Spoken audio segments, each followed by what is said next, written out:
यकीनन मेरी तरह रमज़ान प्रेप उससे पहले घर की डीप क्लीनिंग करके अब तक ख़वातीन की हाथ, पाँव और चेहरे की स्किन काफ़ी रफ़ एंड टफ़ हो गई है। तो घर को फ्रेश करने के बाद अब बारी आ गई है खुद को फ्रेश करने की। आज इस व्लॉग में मैं बहुत ही मैजिकल सी ये रेमेडी आपके साथ शेयर करने वाली हूँ। इंतहाई सस्ती लो बजट सी ये रेमेडी है, सिर्फ़ 3 चीज़ों को मिला के ये तैयार हो जाती है।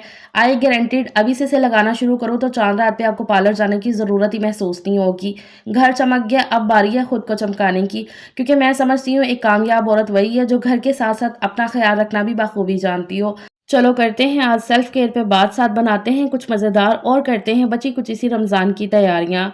सो काफ़ी मोटिवेशनल और इन्फॉर्मेटिव ब्लॉग है, तो पूरा देखिएगा। अस्सलाम वालेकुम, क्या हाल-चाल हैं? कैसी है मेरी प्यारी सी यूट्यूब फैमिली? अल्हम्दुलिल्लाह जी मैं बिल्कुल ठीक हूँ, अल्लाह का करोड़ों बार शुक्र है। अच्छा, आज जैसे घर के सारे काम-शाम करके मैं फ्री हुई ना, तो बस मेरा दिल था कि आज मैं लाज़मी स्किन केयर करूँगी, क्योंकि रमज़ान अब शुरू हुआ तो बहुत ही अच्छे तरीके से फ्रेश होके रमज़ान को वेलकम करना है इंशाल्लाह। तो इसलिए ना यहाँ पर मेरी ये मोस्ट फ़ेवरेट वाली रेमेडी है, इंतहाई मोस्ट फ़ेवरेट है। कोई इसके साइड इफ़ेक्ट नहीं, इतने सालों से मैं इसका यूज़ कर रही हूँ, इंतहाई अच्छे रिज़ल्ट इसके मिलते हैं मुझे। अच्छा, ऑलरेडी काफ़ी बार मैं इस रेमेडी को शेयर कर चुकी हूँ अपने चैनल पे, लेकिन दोबारा करने का मकसद सिर्फ़ इतना होता है कि नई-नई मेरी प्यारी सी ऑडियंस, मेरी बहनें मेरे साथ जुड़ती रहती हैं। तो मेरी ये कोशिश होती है कि अगर मुझे किसी चीज़ से फ़ायदा हुआ ना, तो मैं हर बार वो चीज़ को शेयर कर दूँ, और वैसे भी ये मेरी रूटीन का हिस्सा है, तो मैं अपनी रूटीन आपके साथ शेयर कर रही हूँ। अच्छा, इस रेमेडी को बनाने के लिए यहाँ पर 3 चीज़ों का इस्तेमाल करना है मैंने। सबसे पहले तो कस्तूरी हल्दी मैंने आपको दिखाई है, इस तरह का उसका टेक्सचर होता है, ज़रा हल्की-सी दरदरी होती है और नॉर्मल हल्दी की तरह उसमें कलर भी नहीं होता जो फेस पे पिलाहट छोड़ के जाए। तो आधे चम्मच से कम मैंने इसमें कस्तूरी हल्दी ऐड की है कटोरी में, और 1 चम्मच जितना इसमें मैंने बेसन डाल दिया है। बेसन ज़रा अपने हिसाब से रखना जितना आपके फेस पे पूरा आ जाए। और तीसरी चीज़ इसमें मैंने गुलाब का अर्क ऐड किया है 2 चम्मच जितना, जिसमें इसकी ना इस तरह की पेस्ट बन के तैयार हो गई है। बस कंसिस्टेंसी आपने इस तरह से रखनी है ना कि जो आपकी स्किन पे स्ट्रक हो जाए, गिरे ना। यहाँ पर मैं अच्छे से फेस वॉश कर रही थी, और अब मैं इसे ज़रा थोड़ा-सा थिक रख के अप्लाई कर लेती हूँ अपने पूरे फेस पे। ज़रा थोड़ा थिक रख के अप्लाई करना है। ये ना बिल्कुल ऐसे उपटन की तरह ही लगता है, और इसकी खुशबू भी ना ऐसे उपटन की तरह ही आ रही होती है। क्योंकि उपटन में भी ना, जैसे नारंगी उपटन हो गया, और भी तरह के जो उपटन्स होते हैं ना, उनमें भी ऐसे कस्तूरी हल्दी और बेसन वगैरह और भी सारी चीज़ें होती हैं, लेकिन ये सिर्फ़ 3 चीज़ें ही आपको इतने कोई कमाल के रिज़ल्ट दे देंगे ना कि आप खुद हैरान रह जाएँगे। अगर आप इसे रूटीन से इस्तेमाल करते हैं तो। अभी से इसे यूज़ करना शुरू करें तो सच में ना आपको चाँद रात पे ना पार्लर जाने की वाक़ई में ज़रूरत नहीं होगी। इतनी ये कोई ग्लासी और ग्लोई सी स्किन हो जाती है ना, चमकदार सी स्किन हो जाती है बिल्कुल। और हाँ, ये जो बात आप सोचते हैं ना कि रंग का सिर्फ़ और सिर्फ़ गोरा-चिट्टा होना ही मैटर करता है, तो ऐसा बिल्कुल नहीं है। अगर आपकी skin clean and clear, acne clear है ना, तो आपको बहुत ही अच्छा लग रहा होता है। तो कभी भी ये ना सोचा करें कि सिर्फ़ रंग को हमने गोरा-चिट्टा ही करना है। कलर आपका जैसा भी है, सिर्फ़ उसको क्लीन एंड क्लियर रखा करें। एक तो आपको दिली सुकून मिलता है इन सारे टोटकों को करने से। ज़ाहिर-सी बात है, जब स्किन अच्छी लग रही होती है ना, तो आपको बड़ा ही सेल्फ कॉन्फिडेंस आता है आपके अंदर, और दिली सुकून मिल रहा होता है कि हाँ भई, हमने अपने लिए टाइम निकाला है, अपने लिए कुछ किया है। अच्छा, तो मैं ना, जब भी मुझे आदत है कि कोई भी मैं अगर स्किन केयर वगैरह करूँ ना, वैसे मोस्टली मेरी यही वाली फ़ेवरेट है, और भी मैं करती रहती हूँ। मैं ना ऐसे टोटके वगैरह बड़े यूज़ करती हूँ। तो वो लगा के ना कुछ भी फेस पे ना, तो मेरे से बैठा नहीं जाता, तो मैं कोई ना कोई काम करना होता है। तो ये कपड़ों की तह बनानी थी मुझे, तो ये मैंने ना इसीलिए छोड़ दिए थे कि मैं फेस पे अब लगा के ना अपने ये बेसन को, तो मतलब ये सारी रेमेडी को लगा के, तो फिर मैं ना ये कपड़ों की तह बना लूँगी, तो ईज़ी हो जाएगा मेरे लिए। अच्छा, जो थोड़ी-सी बची-कुची पेस्ट थी ना, वो मैंने हाथों पे लगा के अच्छे तरीके से ज़रा स्क्रब सी कर ली थी, क्योंकि बेसन और हल्दी के अंदर ना हल्का-सा ज़रा वो दाना टाइप है, तो वो ना जैसे स्क्रब होती है ना, तो उस तरह से हो जाता है। तो जितनी भी डेड स्किन होती है ना, तो वो काफ़ी हद तक ऐसे रिमूव हो जाती है, क्योंकि इस टाइम पे ना काम कर कर के ना बैंड बजी हुई है हाथ-पाँव की स्किन की, तो वो ना काफ़ी हद तक फिर बेहतर हो जाते हैं। और फेस पे भी इसी तरह से जब हल्का-सा ये ड्राई होने लगेगा ना, तो मैं हल्के हाथों से मसाज कर लूँगी, तो वो भी ऐसे स्क्रब की तरह ही हो जाएगा फेस पे भी। ख़ैर, इस तरह से कपड़ों की तह वग़ैरह बना के मैंने अपनी-अपनी जगह पे रख दिया। उसके बाद मैं फ्रेश हो गई थी, और फिर अचानक से मैं ज़रा कहीं जाना पड़ रहा था, तो मैं अपना ये जूता पहनने लगी थी, ये नया वाला। तो उस दिन ना मैंने आपको अच्छे से दिखाया ही नहीं था, ये मैं भगवानपुरा से लेकर आई हूँ ना अभी लास्ट टाइम जब गई थी शॉपिंग करने, तो ये वाला जूता लेकर आई हूँ। तो मैंने कहा मैं आपको भी दिखाती हूँ अच्छे तरीके से, ये मुझे काफ़ी अच्छा लगा है जूता। एक तो ना काफ़ी कम्फ़र्टेबल है, मैं इस तरह के ना हील वाले, ज़रा सोल हील वाले जूते पहनती हूँ। एक तो ज़रा ये मुझे कम्फ़र्टेबल भी लगते हैं, और बिल्कुल वो बैठी हुई हील पहनो ना, तो उससे ना इतनी अच्छी ज़रा लुक निकल के नहीं आती है। तो इस तरह से ना ज़रा थोड़ी-सी ना ट्रेंडिंग सी लुक बोल लो, और ज़रा हट के हो जाता है ना, तो अच्छा लगता है। ज़रा थोड़ा फ़ैशन में बोल लो कि आ जाता है, तो मैं इस तरह से पहनती हूँ। और मैं आपको भी यही सजेस्ट करूँगी, जितनी भी मेरी ज़रा बहनें हैं ना, जिनका ज़रा थोड़ी-सी, एक तो वो वेट भी उनका ज़्यादा है और हाइट भी उतनी नहीं है, तो वो ज़रा इस तरह के जूते पहना करें ना, तो अच्छा लगता है। मेरा ये सजेशन है आपको, तो इसलिए। बाकी तो सबकी अपनी-अपनी मर्ज़ी और चॉइस होती है। अच्छा ख़ैर शाम के टाइम हम निकले थे शादी के किसी काम के लिए, कुछ तैयारियाँ वग़ैरह के लिए ना, तो हमें वापस आते-आते काफ़ी लेट हो गया, रात हो गई थी। तो खाना मैं बना के नहीं गई थी लेकिन सालन 1-2 पड़े हुए थे तो मैंने कहा था कि भई चल जाएँगे। लेकिन बच्चों ने वही वो खाने से मना कर दिया।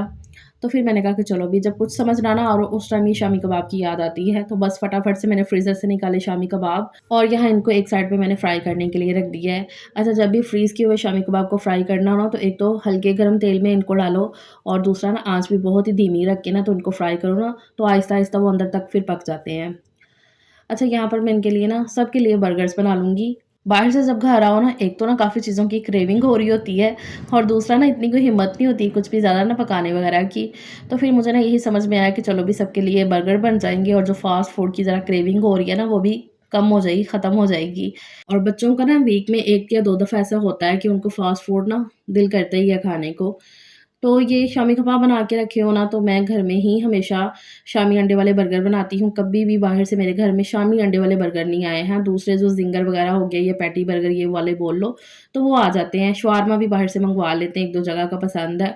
बाकी अंडे शामी वाले बर्गर घर में ही मैं बनाती हूँ, क्योंकि जब पता है कि पड़ी हुई हैं सारी चीज़ें ना, तो वो घर में एक तो अच्छे तरीके से बन जाती है चीज़ और वो भी फिर कम से कम पैसों में। तो फिर इसलिए दिल होता है कि घर में ही बना लें, एक तो अच्छे से बन जाएगी और दूसरा ना ज़्यादातर हस्बैंड ही बना के देते हैं बर्गर ना, क्योंकि शामी तो बने पड़े होते हैं, बाकी सारा ये जो ना काम वो हस्बैंड करते हैं। लेकिन अभी वो थके हुए थे, बाहर से आए हुए थे, तो फिर मैंने कहा कि चलो मैं ही बना लेती हूँ। अच्छा, एक साइड पे मैंने शामी फ्राई करने के लिए रखे हुए हैं और यहाँ पर मैंने ना एक ही दफ़ा में ना सारे अंडे तोड़ लिए थे। इसके अंदर मैंने कुटी लाल मिर्च ऐड कर दी है, साथ में नमक और थोड़ी-सी चिली सॉस भी डाली। इससे ना अंडे बड़े फ्लफ़ी बनते हैं और टेस्ट भी काफ़ी मज़े का हो जाता है ऐसे। अच्छा, अंडों को अच्छे तरीके से मैंने फेंट लिया था। अब यहाँ पर ये बर्गर ब्रेड निकाल लेती हूँ। अच्छा, मेरे घर में ना या तो डाउन की या बनीज़ की आती है ये बर्गर ब्रेड ना, दोनों में से कोई भी हो ना तो वो हम ले आते हैं। इनकी ना एक तो ये बर्गर ब्रेड पहले से कटी होती है, काटना नहीं पड़ता है, क्वालिटी भी काफ़ी अच्छी होती है और इतना ज़्यादा ये महँगा भी नहीं मिलता है पैकेट ना 130 या 140 में ना ये पैकेट मिल जाता है, तो एक पैकेट के अंदर 4 होते हैं बर्गर ब्रेड, तो सही रहता है ये। बाकी ये ब्रेड को मैं दोनों तरफ से अच्छे से सेंक लूँगी, फिर इसमें शामी कबाब रखूँगी और साथ में केचअप वगैरह डाल के, तो अच्छे से जो है ना वो बर्गर तैयार कर लूँगी। आज मैंने ना ज़्यादा कोई तैयारी नहीं की है, वरना मैं ना वो बंद गोभी को भी काट के बारीक-सा और उसके अंदर भी मेयो वगैरह ऐड करती हूँ, तो वो भी इसमें लगाती होती हूँ। लेकिन आज मैंने ना उतनी ज़्यादा तैयारी नहीं की, इतना दिल नहीं कर रहा था, बस मैं ये कह रही थी कि शॉर्टकट वाला ना बनाती हूँ। इतनी ज़्यादा वाली भूख भी नहीं थी क्योंकि हमने दोपहर का खाना भी लेट ही खाया था, तो इसलिए अब इसके बाद सहरी करनी थी, सो इसलिए ना हमने कहा था कि चलो भई ज़रा ना ये इतना ज़्यादा हैवी ना हो, तो इसलिए यहाँ पर ना मैं बहुत ज़्यादा ना हैवी नहीं करूँगी बर्गर्स को। तो मैंने ना दोनों ब्रेड्स को अच्छे से सेंक लिया था, इसके अंदर इस तरह से शामी कबाब लगा दिए और फिर ये अंडे को फ्राई करती जाऊँगी और वो लगा दूँगी इनके अंदर ना।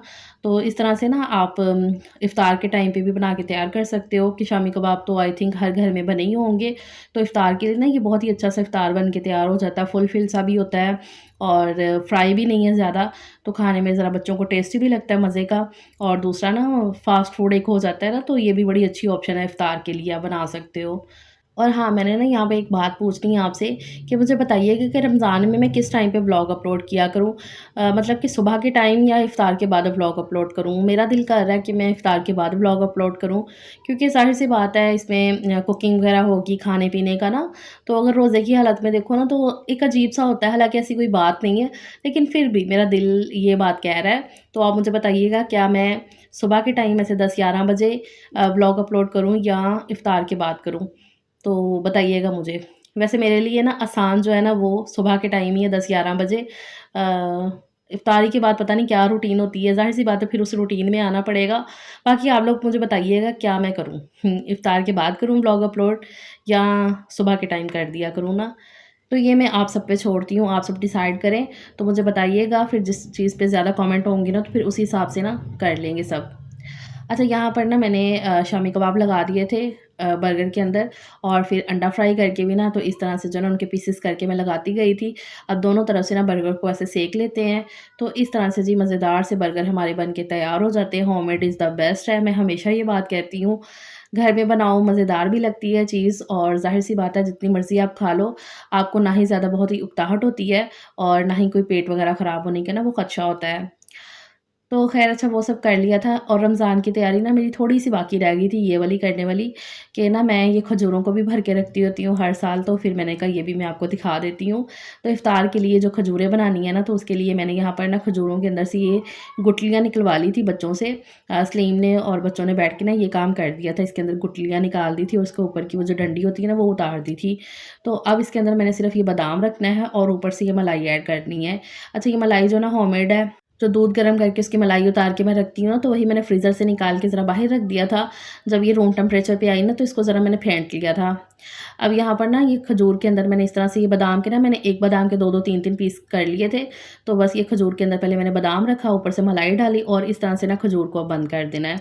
इतना ये कोई मज़े का फ्लेवर हो जाता है ना, वैसे खजूर का माशाल्लाह से अपना ही इतना कोई मज़े का टेस्ट होता है और इस तरह से ना ये और ज़्यादा टेस्टी हो जाती हैं। हस्बैंड को बहुत ज़्यादा पसंद है इस तरीके से, तो ये भी मैं हर साल करके रखती होती हूँ। तो ये भी लास्ट की तैयारियाँ थी, तो ये भी मैंने आज कर ली हैं, अल्लाह का शुक्र है अल्हम्दुलिल्लाह से। इस तरह से ये सारी खजूरों को ये डब्बे के अंदर अरेंज करके रख दिए। ये जो मलाई वाली साइड है ना, वो मैंने ऊपर की तरफ की है ताकि कोई भी ना मेस वगैरह क्रिएट ना हो। बस अब इसका ढक्कन बंद करती हूँ और फ्रिज में रख देती हूँ। अच्छा आजकल ना आपने मेरे चैनल को सब्सक्राइब करना बहुत ही कम किया हुआ है। अगर आपको मेरी वीडियोज़ ज़रा-सी भी पसंद आती हैं ना, मेरे व्लॉग्स, तो प्लीज़ चैनल को सब्सक्राइब भी किया करें और वीडियो को लाइक भी लाज़मी कर दिया करें और ज़्यादा से ज़्यादा शेयर किया करें। अपना ख़्याल रखिएगा। Take care. अल्लाह हाफ़िज़।